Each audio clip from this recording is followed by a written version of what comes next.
உங்களுக்கான இரவு வசனம்.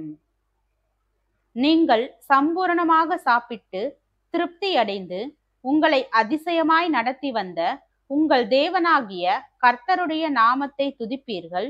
என் ஜனங்கள் ஒருபோதும் வெட்கப்பட்டு போவதில்லை.